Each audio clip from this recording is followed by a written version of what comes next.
इस रिपोर्ट के बारे में राजीव गांधी ने कहा था कि ये कीड़ों का डब्बा है, अगर इसे खोलेंगे तो चारों तरफ सिर्फ और सिर्फ कीड़े रहेंगे, गंदगी फैलेगी। सबसे ज्यादा अगर किसी का खून सना हुआ है इस मामले में तो वो कांग्रेस का सुना हुआ है। जून 2022 में हमने एक किताब लिखी थी, जातिगत जनगणना बिहार के संदर्भ में, जिसमें बिहार के ऊपर 2 चैप्टर था। लेकिन पब्लिश होने के बाद सबसे बड़ी दिक्कत आएगी, सबसे बड़ा जिसको कहते चैलेंज आएगा कि उस आधार पे जब आप योजनाएं बनाएंगे। हमने कहा था कि दिक्कत तो होगी, तो दिक्कत हो गई। तो नागालैंड में वहां पे 80% सिर्फ और सिर्फ एसटी के लिए आरक्षण है। नीतीश कुमार बिहार के ओबीसी पिछड़े जितने भी हैं, अति पिछड़े हैं, उनके भावनाओं के साथ खिलवाड़ कर रही थी। कोई पत्थर की लकीर नहीं है वो 50% वाला। लक्षद्वीप में 100% आरक्षण है और सारे के सारे आरक्षण वहाँ पे सिर्फ और सिर्फ एसटी को है। उस क्षेत्र को ओबीसी क्षेत्र बता दिया जाता है। उस क्षेत्र के चाहे ब्राह्मण हो, वैश्य हो, शूद्र हो, कोई भी हो, सब ओबीसी में गिन लिए जाते हैं। आपको हम सीधे लेके चलते हैं आज से लगभग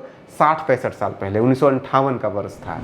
ओबीसी जातियों का एक लिस्ट जारी किया था, लगभग 103 उसमें जातियां थी। उस लिस्ट को पटना हाईकोर्ट ने रद्द कर दिया। कुछ एससी एसटी को रिलैक्सेशन दिया गया प्रमोशन में। तो सुप्रीम कोर्ट ऑफ इंडिया अपना जजमेंट किस आधार पर बदलेगी?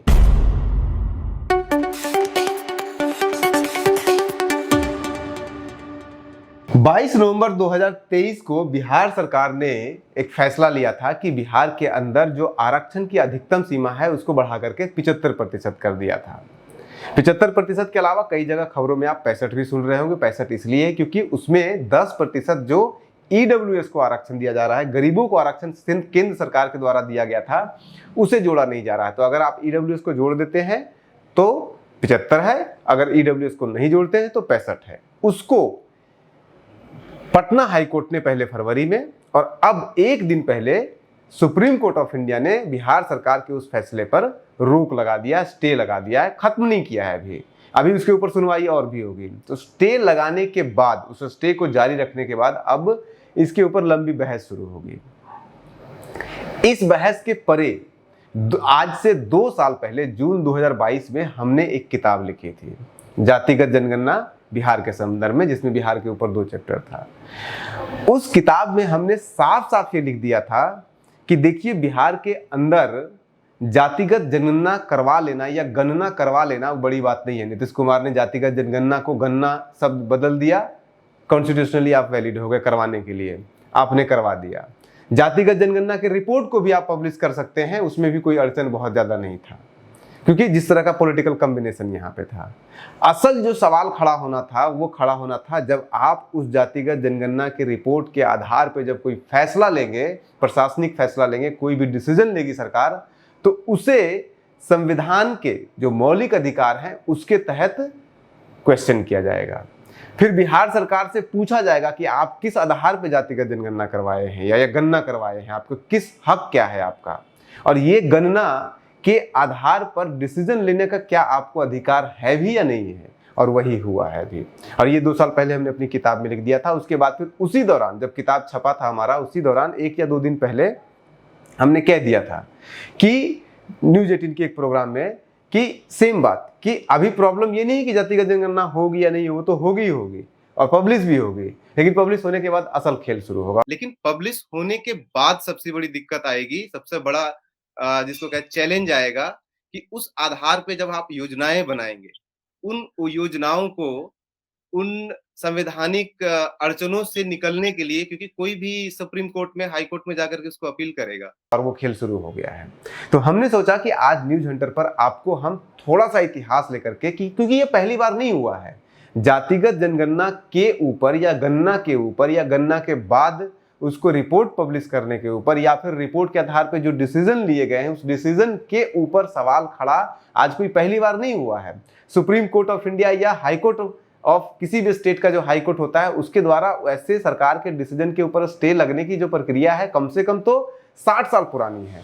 और उसी का हम आपको थोड़ा सा ब्यौरा देंगे और फिर हम आपको ये भी बताएंगे कि संविधान के किन अंगों के तहत, किस पक्ष, जो संविधान का कौन सा ऐसा पार्ट है जिसके आधार पर बिहार सरकार के पास एक होप है कि आप इसको बचा सकते हैं, इस डिसीजन को चेंज कर सकते हैं। तो शुरू करते हैं हम आपको वहीं से कि हमने कहा था कि दिक्कत तो होगी, तो दिक्कत हो गई। अब दिक्कत हो गई तो पहली बार तो दिक्कत है नहीं, लेकिन सवाल ये उठता है कि आखिर किस आधार पे पहले पटना हाई कोर्ट ने और सुप्रीम कोर्ट ने इसके ऊपर स्टे लगाया। आधार दो ही है। एक आधार ये है कि संविधान की जो फंडामेंटल राइट है 15, 16 और 17 जो आर्टिकल है, धाराएं हैं, ये संविधान की मूल अवधारणा है, उसके वायलेट कर रहा है, क्योंकि ये रिजर्वेशन किसी खास वर्ग को विशेष सुविधा दिया जा रहा है, जबकि उसमें इक्वलिटी का राइट है। हालांकि इस संविधान के इस इक्वलिटी के राइट के होने के बावजूद, equal right for equal opportunity जो है, उसके बावजूद रिजर्वेशन दिया हुआ है। तो इस आधार पे इसको कैंसिल नहीं किया गया है कि 50% हो या 55% हो। दूसरा जो पॉइंट ये बनता है कि अगर 50% दिया जा सकता है, अगर 50% से इक्वल राइट का, अपॉर्चुनिटी का वायलेट नहीं हो रहा है कॉन्स्टिट्यूशनल वो वैलिडिटी, तो फिर 50 की जगह 55 कर देंगे तो कैसे वायलेट हो जाएगा। संविधान में कहीं पे भी रिजर्वेशन का कोई जिक्र नहीं है कि 50% हो या 55% हो, अधिकतम क्या है, संविधान में कहीं कोई जिक्र नहीं है इसका। है इसका पहली बार जो आया था 1992 में इंदिरा साहनी केस के दौरान, ये सुप्रीम कोर्ट ने दिया था कि नहीं 50% से अधिक नहीं होना चाहिए, तो 49.50% रखा गया था, उसको टैप रखा गया था। लेकिन ये संविधान में नहीं है। ये संविधान का जो आर्टिकल 15, 16, 17 है, उसका सुप्रीम कोर्ट ऑफ इंडिया ने ऑब्जर्वेशन के आधार पर, इंटरप्रिटेशन के आधार पर वो दिया था। तो संविधान में अगर नहीं है तो फिर सुप्रीम कोर्ट ऑफ इंडिया का तो ऑर्डर बदला जा सकता है, और बदला भी गया है। उसी इंदिरा साहनी वाले जजमेंट में सुप्रीम कोर्ट ऑफ इंडिया ने कहा था कि ये जो 50% जो टैप लगाया था, इसके अलावा एक और चीज कहा था कि प्रमोशन में रिजर्वेशन नहीं हो सकता है। लेकिन साल 2000 में 82वां अमेंडमेंट, यानी कि संविधान में 82वां संशोधन किया गया अटल बिहारी वाजपेयी जी की सरकार के द्वारा, और उसके तहत कुछ SC ST को रिलैक्सेशन दिया गया प्रमोशन में। जो प्रमोशन में पहले रिजर्वेशन नहीं था, इंदिरा साहनी केस में मना कर दिया गया था कि प्रमोशन में आप रिजर्वेशन नहीं दे सकते हैं, लेकिन उसको 82वां जो संशोधन हुआ संविधान में, उसके तहत दिया गया, उसको रिलैक्सेशन दिया गया SC ST को प्रमोशन में भी। उस 82वां संशोधन के अलावा उसी साल अटल बिहारी वाजपेयी जी के द्वारा 81वां संशोधन भी किया गया था, और उस 81वां संशोधन के अंदर एक बार फिर से ये कहा गया था कि जो 50% का जो टैप बना हुआ है, जो संवैधानिक नहीं है, वो अप्लाई नहीं होगा अगर बैकलॉग का सीट है SC ST के लिए, उसको भरने के लिए अगर किया जाएगा, अगर उसको कोई भी निकाला जाता है, भर्ती निकाला जाता है, तो उसमें वो 50% का टाइप अप्लाई नहीं होगा। मतलब उस केस में 80% भी आरक्षण दिया जा सकता है, 90 भी, 100% भी दिया जा सकता है। तो कोई पत्थर की लकीर नहीं है, कहने का मतलब यही है कि कोई पत्थर की लकीर नहीं है वो 50% वाला। ऑलरेडी उसको ओवर रूल किया गया है, लेकिन उसके लिए वैलिड रीजन चाहिए, जो रीजन आपको सरकार को देना पड़ेगा। इंदिरा साहनी का जो जजमेंट है और सुप्रीम कोर्ट का ऑफ इंडिया के जजमेंट बहुत सारे बदले जाते हैं। तो सुप्रीम कोर्ट ऑफ इंडिया अपना जजमेंट किस आधार पर बदलेगी? आधार यही है, और कोई आधार ये आज से नहीं कह रही है। जिन आधारों के आधार पर सुप्रीम कोर्ट या हाई कोर्ट किसी भी राज्य या केंद्र सरकार के रिजर्वेशन पॉलिसी के ऊपर स्टे लगा रही है या फिर उसको रद्द कर रही है, उसका एक कॉमन रीजन है कि आपके पास डेटा कहाँ है। आप अगर कह रहे हैं कि EBC 38% है या EBC गरीब है, तो उसका डेटा कहाँ है आपके पास है? बिहार सरकार ने कहा कि ये डेटा है, हमने सर्वे करवाया, लेकिन वो सर्वे है, वो डेटा नहीं है। डेटा जो सेंसस और सर्वे में डिफरेंस होता है, सेंसस कभी बिहार सरकार करा ही नहीं सकती है। इसीलिए नीतीश कुमार बार बार बोलते रहे हैं कि ये जनगणना नहीं है, ये गणना है। हालांकि वो जनगणना जैसा ही गणना किया गया है। तो इसी आधार पे सवाल खड़ा किया जा रहा है। तो इसके ऊपर सीधा सा सवाल है कि जनगणना जब सिर्फ केंद्र सरकार करा सकती है, तो उसके अलावा कुछ हो नहीं सकता। अब केंद्र सरकार क्यों नहीं करा रही है, क्या उसके पीछे मकसद है, ये तो सरकार को घेरना चाहिए। वो हमारा वो नहीं है, मकसद नहीं है इस वीडियो में। आपको हम सीधे लेके चलते हैं आज से लगभग 60-65 साल पहले, 1958 का वर्ष था। सबसे पहली बार इस देश के अंदर रिजर्वेशन 50% से अधिक किया गया था। वो कर्नाटक में किया गया था 1958 में, जब 57% रिजर्वेशन बढ़ा करके वहां कर दिया गया था। उसको पहले मद्रास हाई कोर्ट ने रद्द कर दिया, क्योंकि कहीं पे कोई जिक्र नहीं है। अब सवाल ये उठता है कि कर्नाटक सरकार ने, क्योंकि उस समय तो सिर्फ SC ST को रिजर्वेशन था, OBC को रिजर्वेशन नहीं था। सवाल ये उठता है कि SC ST के अलावा OBC को रिजर्वेशन संविधान कि किस प्रावधान के अनुसार कर्नाटक सरकार ने 57% दिया था, क्योंकि उस समय तो ये भी नहीं था कि 50% टैप है। उस समय तो OBC रिजर्वेशन के बारे में कुछ था ही नहीं, सेंट्रल गवर्नमेंट तो कुछ दे ही नहीं रही थी, सिर्फ SC ST को दे रही थी। तो उसका जवाब ये है कि संविधान अब ये संवैधानिक है, 50% हो या 60% हो, ये टैप संवैधानिक नहीं है, सुप्रीम कोर्ट ऑफ इंडिया का सिर्फ वर्डिक्ट है। लेकिन ओबीसी के लिए विशेष अधिकार दिया जाए, ये संवैधानिक है। आर्टिकल 46 में राज्यों को ये नीति निर्देशक तत्व जो होते हैं उसमें ये बताया गया है कि आप जो भी शैक्षणिक और आर्थिक रूप से पिछड़े हुए वर्ग हैं, वर्ग इस्तेमाल किया गया है, उसको जाति में इंटरप्रेट किया गया है, उसके लिए विशेष प्रावधान कीजिए। इसी प्रावधान के अनुसार कर्नाटक सरकार ने 1957 में वो 1958 में ये लाया प्रावधान कि ओबीसी के लिए हम अलग से रिजर्वेशन देंगे। वो लगभग मिला करके 32 से 30% हो गया था रिजर्वेशन ओबीसी को, बाकी SC ST को जितना मिल रहा था उतना मिल नहीं रहा था। अब सवाल ये हो गया खड़ा कि supreme court of high court, Madras high court में लोग गए कि ये तो वायलेशन है और कॉन्स्टिट्यूशनल है नहीं है, क्योंकि कॉन्स्टिट्यूशनल तो सिर्फ SC ST को रिजर्वेशन है, रद्द हो गया। उसके बाद फिर लगातार ये हो, इसी बिहार के अंदर आप रिजर्वेशन देना तो छोड़ दीजिए, इसी बिहार के अंदर 1964 में बिहार सरकार ने ओबीसी जातियों का एक लिस्ट जारी किया था, लगभग 103 उसमें जातियां थी। उस लिस्ट को पटना हाईकोर्ट ने रद्द कर दिया। क्यों रद्द कर दिया?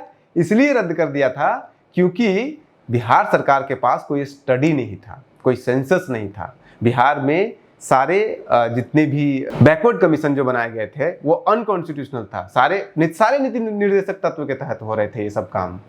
वो कोई भी काम जो नीति निर्देशक तत्व के थ्रू होगा या जो संविधान के दायरे में नहीं आएगा, उसको supreme court of India high court में चैलेंज किया जाएगा और उसको रद्द कर दिया जाएगा, और वही हुआ था। तो 64 में लिस्ट बनाया बिहार सरकार ने। बिहार सरकार से हाई कोर्ट ने पूछा, पटना हाई कोर्ट ने, कि आप किस आधार पर बना रहे हैं, आपके पास तो कोई सेंसस ही नहीं है, किस जाति का कितना है, तो ओबीसी का आप लिस्ट कैसे बना सकते हैं? उनका जातिगत क्या स्थिति है, क्या आर्थिक स्थिति है, क्या शैक्षणिक स्थिति है, आपको पता ही नहीं है, तो कैसे कर सकते हैं आप? सेंसस है नहीं, और आप सिर्फ आयोग की रिपोर्ट के आधार पर नहीं कर सकते हैं ये। हालांकि बाद में आयोग की रिपोर्ट के आधार पर ही हुआ है ये सब चीज, सेंसस तो आज तक नहीं हुआ है। उसके बाद फिर 1968 में जब कर्पूरी ठाकुर उप मुख्यमंत्री हुआ करते थे, उस टाइम पे ओबीसी और ईबीसी को बांटा गया था। बिहार पहला राज्य था जिसने ओबीसी को 2 भागों में बांटा था, ओबीसी और ईबीसी। उसको ऊपर भी सुप्रीम कोर्ट ऑफ इंडिया ने जाकर के स्टे लगा दिया था। तो ये कोई पहली बार नहीं है बिहार के इतिहास में कि राज्य सरकार का आरक्षण से रिलेटेड या जातिगत जो पॉलिसी है उससे रिलेटेड कोई डिसीजन को बदला गया, और भी बहुत बार बदले गए हैं। अभी यही जातिगत आरक्षण को लेकर कितना हल्ला हुआ, जातिगत जनगणना को लेकर हल्ला हुआ कितना बार, कभी कोई सुप्रीम कोर्ट जा रहा है, कभी कोई हाई कोर्ट जा रहा है। पिछले 2-3-2.5 सालों में कितना ड्रामा हुआ है। हम आपको सिर्फ एक छोटा सा आपको एग्जाम्पल दिए हैं कि इसका इतिहास 1964 तक जाता है। 64 में आपका जो रिजेक्ट किया गया लिस्ट को, 68 में रिजेक्ट किया गया उस डिवीजन को, ओबीसी ईबीसी डिवीजन को। तो ऐसे बहुत सारे आपको लंबा चौड़ा इतिहास इसमें दिख जाएगा। अब वापस चलते हैं उसी बात पे कि किस आधार पे होता था। इसी आधार पे होता था कि आपके पास डेटा कहाँ है। सुप्रीम कोर्ट ऑफ इंडिया सीधे पूछेगी किस आधार पे आप लिस्ट बना रहे हैं, या किस आधार पे आप किसी खास जाति को किसी खास वर्ग में शामिल कर रहे हैं, या उसे कुछ भी खास प्रोविजन दे रहे हैं, या आरक्षण दे रहे हैं, कुछ भी दे रहे हैं, वो किस आधार पे दे रहे हैं उसका डेटा नहीं है। हालांकि आर्टिकल 246 में 240 है, आर्टिकल 240 में साफ साफ लिखा हुआ है कि बैकवर्ड कमीशन हर राज्य में बनना चाहिए और केंद्र में भी बनना चाहिए।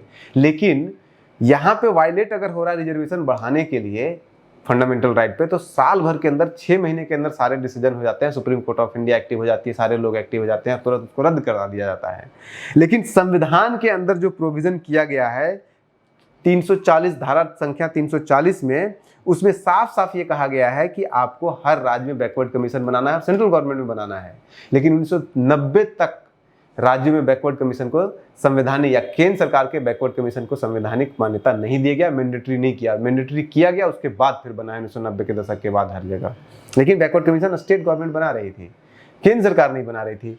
पहला बैकवर्ड कमीशन बनाया गया काका कालेलकर के, उसमें सेंट्रल गवर्नमेंट के द्वारा 1953 में।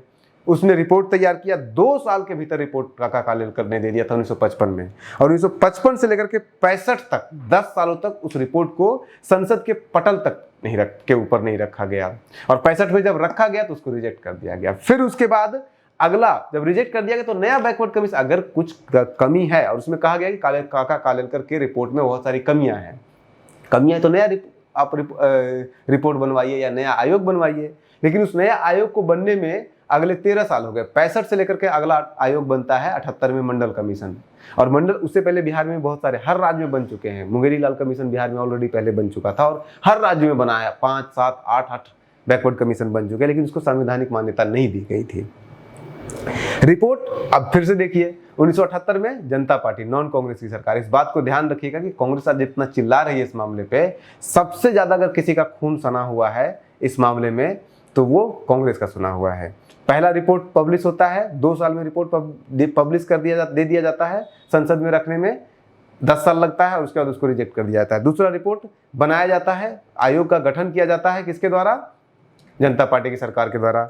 रिपोर्ट पब्लिश भी किया जाता है जनता पार्टी की सरकार के द्वारा, और 1980 में रिपोर्ट पब्लिश होने के बाद 1982 और 83 2 बार इस रिपोर्ट को रखा गया संसद के पटल पे और दोनों बार रिजेक्ट कर दिया गया। और उसी दौरान राजीव गांधी ने 1980, 88 या 89 का दौर है, उस दौरान इस रिपोर्ट के बारे में राजीव गांधी ने कहा था कि ये कीड़ों का डब्बा है, अगर इसे खोलेंगे तो चारों तरफ सिर्फ और सिर्फ कीड़े रहेंगे, गंदगी फैलेगी समाज के अंदर। ये राजीव गांधी के वचन है। लेकिन फिर बाद में 1990 में 1989-90 में जब फिर से नॉन कांग्रेस की सरकार आई तो इसको बीपी सिंह जो थे उनकी सरकार आई तो उन्होंने इसको एक्सेप्ट किया, देश में ओबीसी रिजर्वेशन लागू किया गया था। उसके बाद फिर, और वो भी धीरे धीरे लागू किया गया है, उसके बाद फिर 2006 तक इसका जो हायर एजुकेशन है, एजुकेशनल इंस्टीट्यूशन है, उसमें लागू करते करते और भी 10-15 साल लग गए। उसके बाद फिर 90 के इसी डिसीजन के बाद फिर हर राज्य में कॉन्स्टिट्यूशनली बैकवर्ड कमीशन बनाया गया, सेंट्रल गवर्नमेंट का बैकवर्ड कमीशन बनाया और परमानेंट बैकवर्ड कमीशन बनाया गया।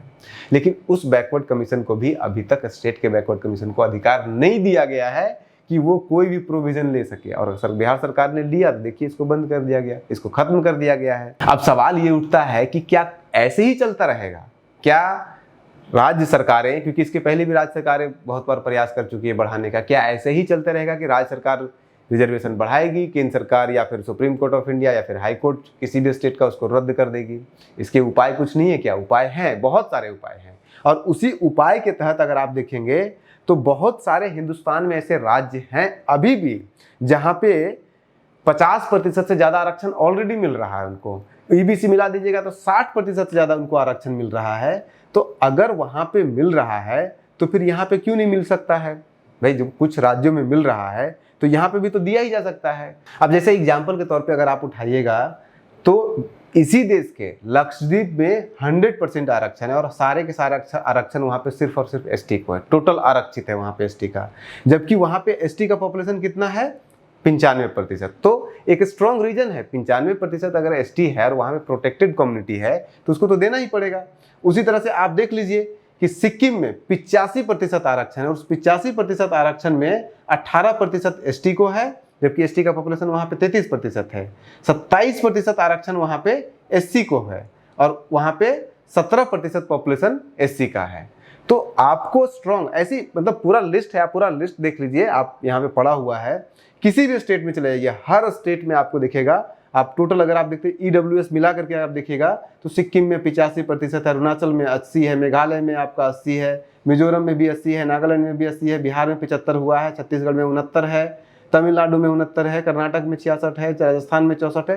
मतलब 64 से ऊपर अगर कोई है रहा है तो मतलब 60 से ऊपर नहीं होना चाहिए, लेकिन 60 से ऊपर तो देखिए आप महाराष्ट्र में है। तो ये कैसे हो रहा है? ये इसलिए हो रहा है क्योंकि संवैधानिक रूप से इसको स्ट्रॉन्ग रीजन दिया जाता है। किस आधार पे आप कर रहे हैं, दे रहे हैं इसको आरक्षण दे रहे हैं। जैसे नागालैंड है तो नागालैंड में वहां पे 80% सिर्फ और सिर्फ एसटी के लिए आरक्षण है। क्यों 80% आरक्षण है? क्योंकि वहां पे 86.46% सिर्फ एसटी का पॉपुलेशन है। उसी तरह से आप देख लीजिए कि आपका मिजोरम में 80% एससी के लिए आरक्षण है और सारे के सारे एससी को आरक्षण वहां पे 80%, क्योंकि वहां पे 94.44% एससी का पॉपुलेशन है। तो आपको इन चीजों को ध्यान में रखना, अगर आपके पास रीजन, और चूंकि सेंसस में एससी एसटी का कैलकुलेशन हो रहा है तो उसको सुप्रीम कोर्ट ऑफ इंडिया नहीं इनकार कर सकती है। लेकिन जब ओबीसी की बात कर रहे हैं तो ओबीसी का सेंसस ही नहीं हुआ है, ईबीसी का सेंसस ही नहीं हुआ है, तो ईबीसी का अगर आप कहीं पर रिजर्वेशन बढ़ाएंगे तो वहां पे स्टे करने के लिए तो लोग आ ही जाएंगे। एकमात्र कॉन्स्टिट्यूशनल अमेंडमेंट के आधार पे दिया गया था तमिलनाडु में, तो अब दोबारा आपको कॉन्स्टिट्यूशनल अमेंडमेंट ही करना पड़ेगा, अदरवाइज कोई उपाय नहीं है। जैसे कि आपका आंध्रा में देख लिया, और आंध्रा में बिहार से कम है, और ऐसे बहुत सारे प्रोविजन है, लेकिन आपके पास वैलिड रीजन है। उत्तराखंड में ओबीसी कास्ट के आधार पर नहीं दिया जाता है, कि ये जाति ओबीसी है, क्षेत्र के आधार पे होता है। ओबीसी का क्षेत्र वहां पे होता है, यानी कि उत्तराखंड का एक खास क्षेत्र है, जैसे उस क्षेत्र को ओबीसी क्षेत्र बता दिया जाता है। उस क्षेत्र के चाहे ब्राह्मण हो, वैश्य हो, शूद्र हो, कोई भी हो, सब ओबीसी में गिन लिए जाते हैं। तो ओबीसी का आरक्षण बहुत फ्लेक्सिबल है, लेकिन उस फ्लेक्सिबल आरक्षण को जस्टिफाइड करने के लिए आपको सुप्रीम कोर्ट ऑफ इंडिया में जाना पड़ेगा। सुप्रीम कोर्ट ऑफ इंडिया को जस्टिफाई करना पड़ेगा कि इस आधार पे हम इसलिए दे रहे हैं क्योंकि ये नंबर है और ये यहाँ पे सिचुएशन है। बिहार सरकार वो जस्टिफाई नहीं कर पाई। क्यों नहीं कर पाई? क्योंकि आप कह रहे हैं सर्वे है ये, क्योंकि आप सेंसस करवा नहीं सकते हैं और बिना सेंसस के आधार पे वो आप दे नहीं सकते हैं, और फंडामेंटल राइट के नाम पर तो इसको वायलेट कर दिया जाता है। तो जो मीडिया में फैल रहा है कि वो 50% टैप है इसलिए ऐसा हो रहा है, ये सही नहीं है।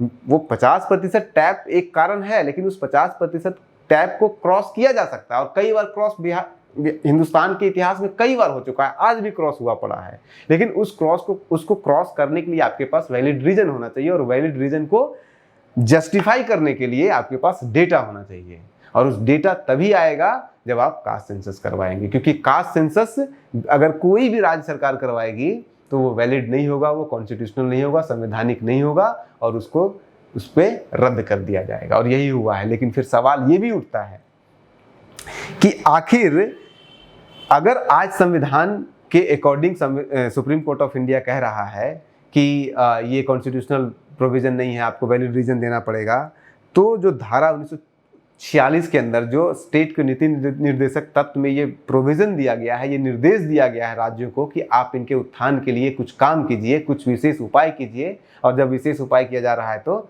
उसको नहीं करने दिया जा रहा है। फिर उसके अलावा 340 धारा 340, ये संविधान की धारा, दोनों धाराएं हैं।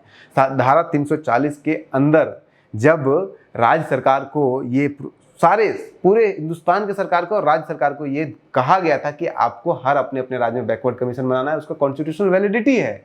लेकिन उस आयोग को कॉन्स्टिट्यूशनल वैलिडिटी मिलने में 1947, 1950 से लेकर 1990 का समय मिल गया। लोग ये कह रहे हैं 50% टैप नहीं हट सकता है। इंदिरा साहनी का केस के आधार पे वो किया गया है। एक सुप्रीम कोर्ट का सिर्फ वर्डिक्ट है, संविधान नहीं है कि 50% बदल नहीं सकता है, बदल सकता है। लेकिन सुप्रीम कोर्ट ऑफ इंडिया को आपको वैलिड रीजन देना पड़ेगा, क्योंकि सुप्रीम कोर्ट ऑफ इंडिया के वही इंदिरा साहनी वाले केस वाले में सुप्रीम कोर्ट ऑफ इंडिया के उन्होंने उनके खुद के वर्डिक्ट को उन्होंने चेंज किया है। ये 50% वाला चेंज नहीं किया है, लेकिन जो प्रमोशन वाला है, SC/ST को प्रमोशन वाला है, उसको उन्होंने चेंज किया है, और उसके लिए संवैधानिक बदलाव लाना पड़ा है। संविधान के अंदर साल 2000 में अटल बिहारी वाजपेयी ने 82वां संशोधन लाया, और संशोधन के आधार पे किया गया। संशोधन फिर से लाइए, सेंसस कराइए। उसके लिए संशोधन लाने के लिए आपको वैलिड रीजन देना पड़ेगा सुप्रीम कोर्ट ऑफ इंडिया को, और उसके लिए आपको सेंसस कराना पड़ेगा, आयोग बनाना पड़ेगा। फिर ये काम केंद्र सरकार ही कर सकती है।